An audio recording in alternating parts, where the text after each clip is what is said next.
Scott woke up with a heavy head. Oh, yes, they had had a good time yesterday. He and his friend Ron sat in a bar at first. Then they went to a nightclub. There were girls dancing and alcohol flowing. Then they left the club with the girls to ride around the city at night. But something went wrong. Specifically, the road was bad.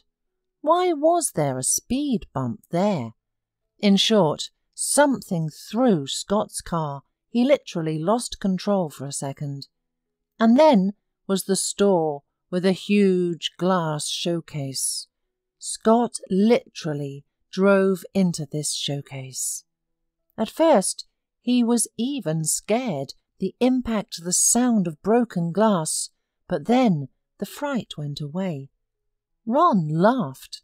The girls giggled because panties and bras were artistically arranged on the windshield. They ended up in an expensive lingerie boutique. Then the police arrived. Scott and his friends were taken to the police station. It's unknown how it would have ended if it weren't for his father. He was an important person in the city. The chief prosecutor, judge, and mayor were friends with him, and all because Mr. Brockett had the largest construction business in the city.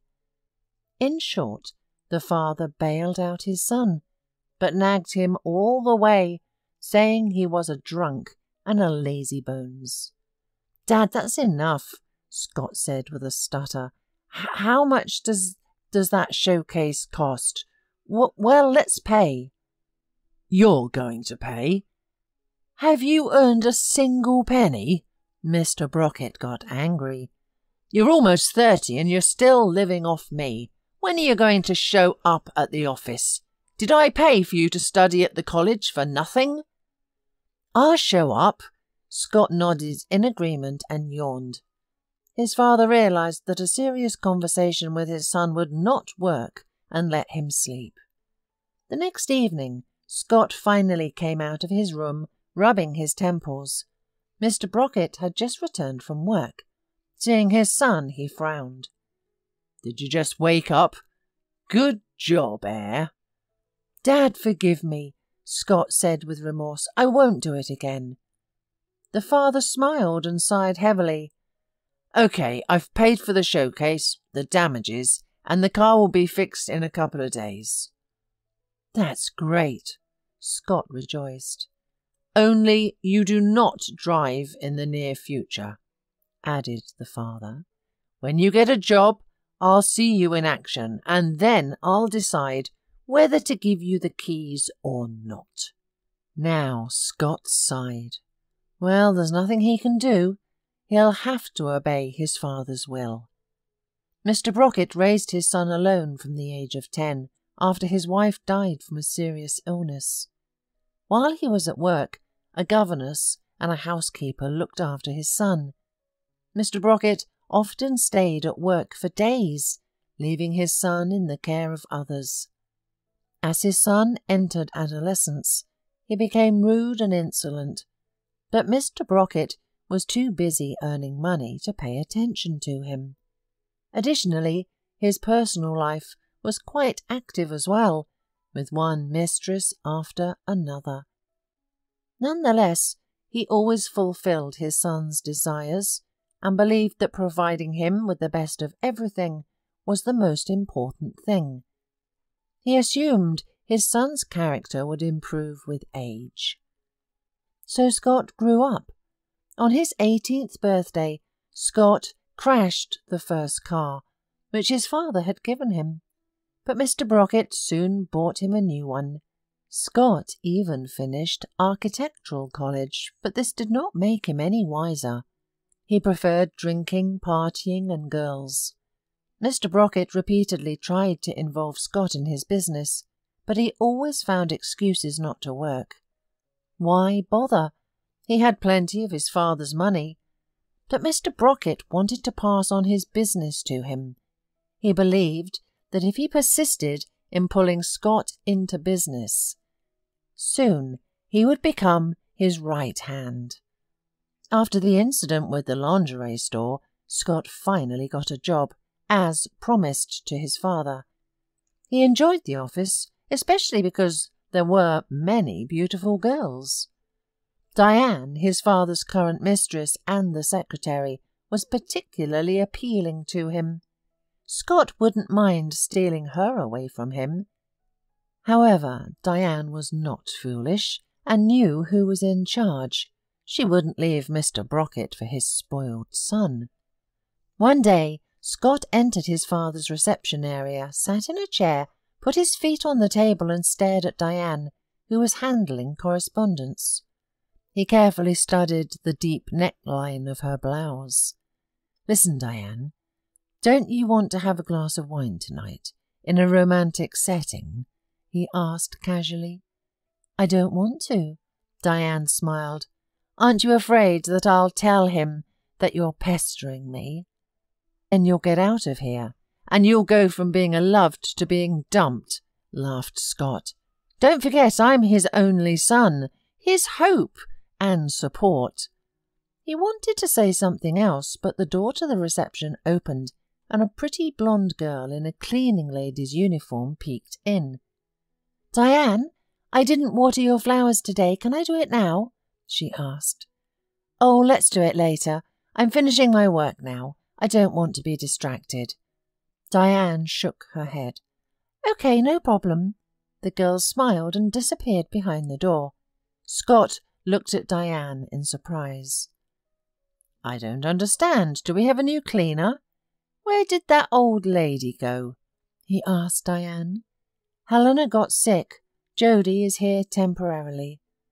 "So her name is Jody," Scott said dreamily. Diane just sighed and wondered if Scott would finally leave her alone and focus on this girl. Why not? Jody is simple, clearly not smart. The rich guy will wink at her and Jody will melt. And she'll feel more comfortable finally. "She's a beautiful girl." Diane winked at Scott. "Go for it." "I'm not interested in cleaners," grinned Scott. But Jody had clearly caught his interest. That same day, he called her to his cabinet. "Why is there dust on my windowsills?" he asked the girl sternly. She raised her eyebrows in surprise. "That's impossible. I cleaned everything today." She then ran her finger along the windowsill, which was perfectly clean. "Really?" Scott said as if he was surprised, and after a pause, he laughed. "Okay, Jody, relax. I just called you here because you're such a beautiful girl. I'm impressed. Maybe we can go out tonight. I know a great restaurant." "No, sorry," Jody replied dryly. "I have other things to do tonight." And she left the office. Scott just sneered contemptuously. How dare some cleaner refuse him? He'll have her in his bed in no time, just for the sport of it. In the following days he kept making suggestive comments to Jody and winking at her when they met, but she pretended not to notice this pampered son of a rich daddy. One day a funny incident occurred. Scott walked into his office and suddenly started yelling, and everyone rushed over. It turned out there was a small spider sitting on his chair. "Get rid of it right now," he shouted at Jody. "You've let dust with spiders in here." The girl immediately removed the spider and silently left the office. "Don't worry," Diane winked at her. "Ascot is just terrified of spiders since childhood. That's why he freaked out." Jody smiled. He was so self-confident, but he was afraid of a spider. Scott did not calm down and continued to pursue Jody. Another day, he sort of accidentally touched her on the bottom of her back. The girl turned around and slapped him hard in the face. Everyone in the office who saw it froze. "That's it," Diane thought. "We need to find another cleaner. He'll do everything to get rid of Jody. But Scott rubbed his cheek and whispered to Jody, "Big mistake. You'll regret it." Then he smiled and cheerfully addressed the stunned employees. "Why aren't we working? Everyone back to their places." "He's the owner's son, therefore he has the right to give orders," he thought to himself smugly. Since that day he harboured anger towards Jody. Simply firing her was not in his plans. He thought about how to get revenge on the uncommunicative girl. Of course, Mr. Brockett was not aware of his son's behaviour. He decided not to delve into it. His son went to work, and thank God. One day Jody was cleaning Mr. Brockett's office while he was away. It was already evening, and Diane was finishing up a document, rushing. Scott peeked into his father's office and saw Jody bent over, wiping the legs of the chairs. Scott assessed her from behind. Suddenly Diane called out to him, and hearing her voice, Jody turned around and blushed. It was Scott again. "Diane, you can go," Scott commanded, walked into the office and firmly closed the door behind him. He walked on the freshly cleaned floor and plopped into his father's chair, silently watching Jody. She kept working silently with the mop. "So, you don't like me?" Scott asked quietly, squinting and looking at the girl, and then his gaze slid to the side. There was a huge vase standing by the wall. His father had bought it several years ago at some auction in London. The vase was expensive. Scott approached it and turned to Jody. "Why aren't you talking? Don't you like me?" "No," she snapped. "Well, then don't get offended." He laughed. The next moment he took the vase in his hands and smashed it with all his might on the floor. The sound of glass ringing could be heard, and the shards scattered in different directions. "What have you done?" exclaimed Jody. But suddenly Scott blushed, even clenched his fists in anger, and yelled in a bad voice, "Why did you break the vase? Who asked you to touch it with your clumsy hands?" Jody, hearing this, even recoiled, then froze. She couldn't find words to say because of such blatant lies. Diane and a couple of other employees rushed into the office. Scott emotionally told them that the cleaning lady wiped the vase, then dropped it. "I asked her not to touch it. It cost millions," Scott said, choking with anger, "and this fool climbed with her rag." "Scott, you're lying!" Suddenly Jody said clearly and loudly, "You broke it yourself in front of my eyes." "What?" Scott roared. "How dare you accuse me? Who are you? Call the police right now. Let them draw up a report on the damage. I saw her do it on purpose." But Diane convinced her not to involve the police in the matter. Let Mr. Brockett decide for himself. Soon he appeared in the office. Upon seeing the fragments of the vase, his hands trembled. "What is this?" he exclaimed. "I paid a tidy sum for the broken showcase of the store, and then a vase, which costs me as much as a new car." Scott immediately told his version of events, and Jody tried in vain to convince the boss that she was not involved. "I believe my son," said Mr. Brockett dryly. "It's too late already. We will deal with everything tomorrow." At home, Scott stated that Jody was careless in her duties and that many in the office were talking about it. Mr. Brockett only shrugged and said that Jody had been looking like a responsible girl. "But is it necessary to punish her to teach others a lesson?" offered Scott vindictively. The next day Mr. Brockett called Jody into his office. "I don't know how it happened that you broke this vase, but you will have to compensate for its cost. Otherwise, I will report it to the police," said the boss. "It cost 2,000. "How much?" Jody turned pale. "But I'm not guilty. I didn't break it." "I've heard that already," Mr. Brockett interrupted her, "and that my son broke it. But Scott also said to me that you chased him the last days, and you were careless about your duties. Many say that." "That's not true," Jody cried. "I don't want to hear anything," said the boss. "Go! I give you a month to find the necessary amount, and you're fired." Shocked, Jody left the boss's cabinet. What did he say? Diane looked at her questioningly. "I owe money," Jody whispered, "for a vase that I didn't even touch. And also, Mr. Brockett said that many people were not satisfied with my work." "Diane, are you too?" "Jody, I'm sorry, but here everyone is for themselves." The secretary lowered her eyes. Jody realized that she would not find the truth here. The girl left the office, sat on a bench and cried. "Mr. Brockett is a good person, but why does he believe his scoundrel son? However, what else could it be? Blood is thicker than water." And everything had not been going well for her lately. Her mother is sick in a distant village, and there is not enough money all the time. Soon she will have to pay for her studies.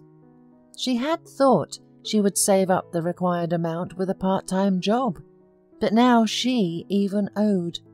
The girl sighed heavily. What should she do now? For these rich people, 2,000 is not a large sum, but she understood why all this had happened. Scott just decided to destroy her because she refused him. Unfortunately, Mr. Brockett didn't want to listen. Jody walked along the sidewalk, lost in her thoughts. "Hey, clumsy cleaner," she heard from the car that stopped next to her. Scott looked out of the window. "Why are you so sad? Are you thinking about money?" Jody didn't answer him and walked as if she didn't notice, while Scott drove slowly next to her. "Clumsy girl, I can help," he shouted. "Come to the hotel room tonight and we will make a deal." Suddenly, Jody stopped and looked closely at Scott. "Make a deal?" she asked thoughtfully. "Exactly," licking his lips, Scott said, and his eyes gleamed in anticipation of a close trophy. "I'll be there," Jody suddenly agreed. "What room and hotel?" Scott said he was waiting for her at the Central Hotel in the city at 7 o'clock in the evening. "Get ready," he winked at her. "You will have to try hard to make up for your guilt." Jody shuddered with disgust inside, but smiled in response. Scott laughed and drove away in his expensive car. As Jody walked through the city, deep in thought, a plan ripened in her mind. At exactly 7 o'clock, there was a knock on the door of the room where Scott had comfortably settled on the double bed. He lazily got up and went to the door, carelessly tying his robe. "Ah, you're here," he drawled upon seeing Jody. "Come in, undress. Why are you standing there for? Take off your skirt, your sweater, whatever else you've got on. Oh my God, how are you dressed? Where do they sell such rags?" "At the store," Jody calmly replied. "Can I use the bathroom? I'll be quick." "Well, go ahead," grumbled Scott. "What's that bag you're carrying?"